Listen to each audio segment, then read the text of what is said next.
নমস্কার, বেকারের মুখপাত্র থেকে অরূপ দত্ত বলছি। নিশ্চয়ই আপনারা সকলে ভালো আছেন। যারা চ্যানেলটি নতুন নতুন দেখছেন তাদেরকে বলবো সাবস্ক্রাইবের সঙ্গে থাকুন। যারা বারবার দেখছেন অথচ সাবস্ক্রাইব করছেন না তাদেরকে বলবো সাবস্ক্রাইব করুন এবং বেশি বেশি করে লাইক, শেয়ার ও কমেন্ট করুন। আপার প্রাইমারি যারা টেট পাস 10 ইন্টারভিউ থেকে বঞ্চিত তাদের অগণিত মেসেজ আসছে, ফোন আসছে। তারা বারবার ধরে বলছে যে দাদা আমাদের রিভিউ পিটিশনের কি খবর, মঞ্চ থেকে যে এসএলপি হয়েছে তার কি খবর, আর 11ই যে ঐতিহাসিক মিছিল ডেকেছে মঞ্চ, তাহলে সেটা কিভাবে যোগাযোগ করব, কিভাবে যেতে হবে। আমরা সবাই দলে দলে যেতে চাইছি। এই নিয়ে বিস্তারিত আলাপ আলোচনা করব, মন দিয়ে শোনার চেষ্টা করুন। আপার প্রাইমারিতে এতদিন যাবৎ ধরে যে আমাদের একে অপরের শত্রুতা আমরা বানিয়ে ফেলেছি, সেইটা শুধুমাত্র মাধ্যম হলো সোশ্যাল মিডিয়া। এর ফলে যারা ম্যাট 638-এ এখন বর্তমানে নেতৃত্ব দিচ্ছে তারা খুব সচেতন। বিশেষ সূত্র মারফত খবর, তারা চাইছে কাজ আগে, লোককে জানানো পরে। তাই কেউ আমাদের শত্রু না। সুপ্রিম কোর্ট বিচার করবে কে ঠিক কে ভুল।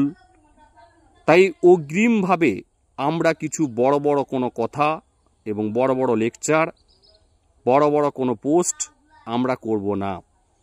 তাই তাদের দিক থেকে নীরবে নিভৃতে গোপনে বেশ কিছু সিদ্ধান্ত নেওয়া হয়েছে এবং বলা যেতে পারে রিভিউ পিটিশন সম্পন্ন হয়েছে। একটা কথা বলা যেতে পারে, তাদের মূল উদ্দেশ্য 1 নাম্বার ইস্যু দুর্নীতি।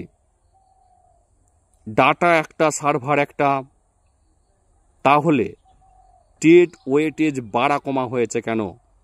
আজকে একজনকে 75 বলছো, কালকে আরেকজনকে 100 বলছো, এটা কেন? কিসের ভিত্তিতে প্যানেল তৈরি হয়েছে? এই জায়গাটাকে কেন্দ্র করে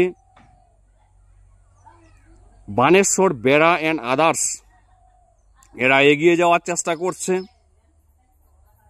যেটা তার পরবর্তী স্টেপ সিট আপডেট বা রিজার্ভেশন পলিসি। কিন্তু সর্বপ্রথম ইস্যু হলো দুর্নীতি। এই দুর্নীতিটাকে কেন্দ্র করেই তারা মুকুল রোহতগী হতে পারে। এর থেকে সমগোত্রীয় কোনো লয়ার হতে পারে। তারা তাদেরকে দাঁড় করানোর জন্যই হয়তো সম্পূর্ণভাবেই চেষ্টা চালিয়ে যাচ্ছে এবং কোনোভাবেই তারা অন্য কোনো টিমের সাথে সখ্যতা বজায় রাখার চেষ্টা করছে না। হ্যাঁ বন্ধুরা, ঠিকই শুনছেন। 1463-র কথা যারা বলছেন, আমি তাদেরকে বলছি ওরা আমাদের শত্রু না। তারা অবশ্যই তাদের লড়াই করবে। তাদের দিক থেকে তাদের আইনজীবী থাকবে, কিন্তু আমাদের আইনজীবীর সঙ্গে তাদের কোনো সখ্যতা, আমাদের সঙ্গে তাদের কোনো সখ্যতা রাখাটা একেবারেই সমীচীন মনে করছেন না বর্তমানের নেতৃত্ব। তাই তারা পরিষ্কার করে কি করছে না, এটা বুঝিয়ে দিচ্ছে যে বা যারা সরাসরি 1463-র সঙ্গে সখ্যতা বজায় রাখবে তাদের বিরোধিতা তারা সরাসরি করবে। অর্থাৎ ভারতীয় সংবিধানে প্রত্যেকেরই লড়ার জায়গা রয়েছে। তারা অন্যান্য আইনজীবীর সাথে যোগাযোগ করে তারা লড়বে, আমাদের সঙ্গে তাদের কোনো সখ্যতা থাকবে না। এটা হলো ম্যাট 638 টিমের যারা বর্তমান নেতৃত্ব দিচ্ছে তাদের অন্যতম মূল বিষয়। তাই তারা মুকুল রোহতগী সিনিয়র আইনজীবী বা তার মতো কোনো আইনজীবী বা এর থেকেও বড় কোনো লয়ার সুপ্রিম কোর্টের, তাকে দাঁড় করানোর জন্য অক্লান্ত মিটিং এবং পরিশ্রম তারা করছে, সেগুলো সব আপডেট আপনাদেরকে দেব না। আর সেই আপডেট হয়তো দেওয়া নিষেধ রয়েছে। এবং আপনাদেরকে বলে রাখছি, আপনারা সঠিক সময়ে সঠিক আপডেট জানতে পারবেন। আর যেটা বলার বিষয়,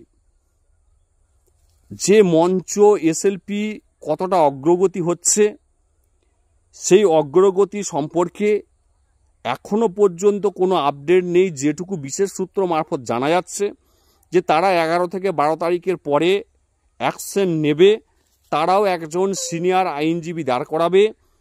তারাও বলতে চাইছে, মঞ্চের বিভিন্ন লাইভ থেকে শোনা যাচ্ছে যে ম্যাট 638-এর টিমের বেশিরভাগ ছেলেপুলেরা ভুল পথে পরিচালিত করেছে, কিন্তু তারা সঠিক দিশা দেখাতে পারেনি। তার জন্য তারা ভেবেছে তাদের এসএলপিকে ভালো কোনো লয়ার দাঁড় করিয়ে তারা শুনানি করাবে এবং সেই শুনানির মাধ্যমে হাজার হাজার ছেলে মেয়ে রক্ষা পাবে। সেটা পরিষ্কারভাবেই বলেছে মঞ্চের সিনিয়র এবং বরিষ্ঠ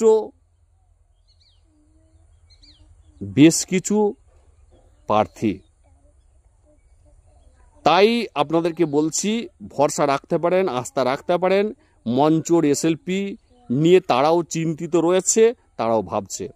আর ঐতিহাসিক মিছিল, ঐতিহাসিক মহা মিছিল 11ই ডিসেম্বর ডাক দিয়েছে।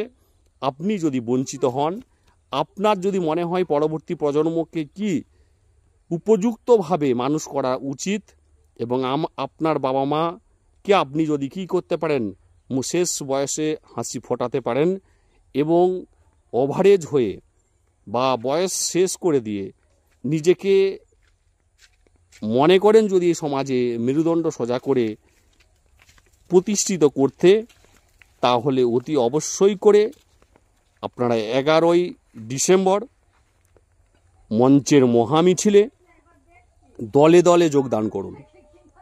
কমেন্ট বক্সে কমেন্ট করুন যে কোথায় কোন দিক থেকে কিভাবে যাবেন। মঞ্চের গ্রুপ ফলো করুন। আপনাদেরকে সঠিক নির্দেশনা, সঠিক দিক তারা জানিয়ে দেবে। এবং সর্বোপরি বলছি যে সম্ভবত মঞ্চের মহামিছিল ধর্মতলা থেকেই শুরু হবে, ধর্ণা মঞ্চ থেকেই শুরু হবে। তাই আপনারা ধর্মতলাতেই আশা করি জমায়েতটা হবেন। যেহেতু এটা পুলিশ পারমিশন নিয়ে মহামিছিল, তাই কোনো গ্রেপ্তার হওয়া, পুলিশ কেসের কোনো ভয় থাকছে না। তাই আপনাদেরকে বলবো, দলে দলে অল ওয়েস্ট বেঙ্গল জুড়ে যত ইন্টারভিউ থেকে বঞ্চিত টেট পাস স্টুডেন্ট রয়েছেন, কেউ সেদিন বাড়িতে বসে থাকবেন না। প্লিজ বলছি, আপনারা এগিয়ে আসুন। কে ডেকেছে, কেন ডেকেছে, এত প্রশ্নর সময় শেষ হয়ে গেছে। দলাদলি রাগারাগি কেউ করবেন না। কোনো বিভাজন নেই। আমরা জোটবদ্ধ, আমরা শক্তিশালী, আমরা ঐক্যবদ্ধ, আমরা একে অপরের পরিপূরক। আমাদের মতের অমিল হতে পারে, আমাদের মতানৈক্য থাকতে পারে, কিন্তু আমরা দিনের শেষে বেকার। আমরা জবটা চাইছি, মাথায় ঢুকিয়ে নিন ভালো করে।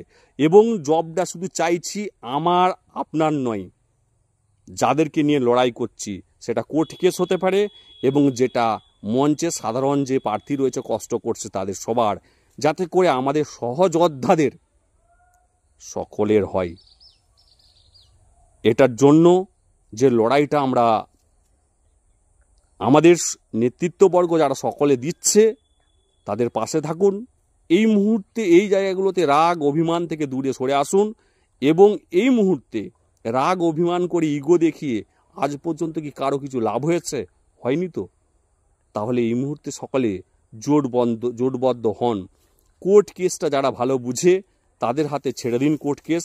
যারা রাস্তাতে আন্দোলন করে রাজ্য সরকারকে চাপ দিয়ে কিছু করতে চাইছে এবং ভিতর থেকে আন্ডারস্ট্যান্ডিংভাবে কিছু করতে চাইছে, তাদের হাতে ব্যাপারটা ছেড়ে দিন। যারা যেটা ভালো পাচ্ছে তাদেরকে সেই জায়গাটা ছাড়ুন। তবেই কি আমাদের ভালো কিছু আমরা আশা করতে পারি। ভালো থাকবেন এবং সুন্দর থাকবেন। যদি আপনার ভিডিওটি ভালো লাগে, নিশ্চয়ই করে কি করবেন, চ্যানেলটি সাবস্ক্রাইব করবেন এবং লাইক, শেয়ার, কমেন্ট করবেন।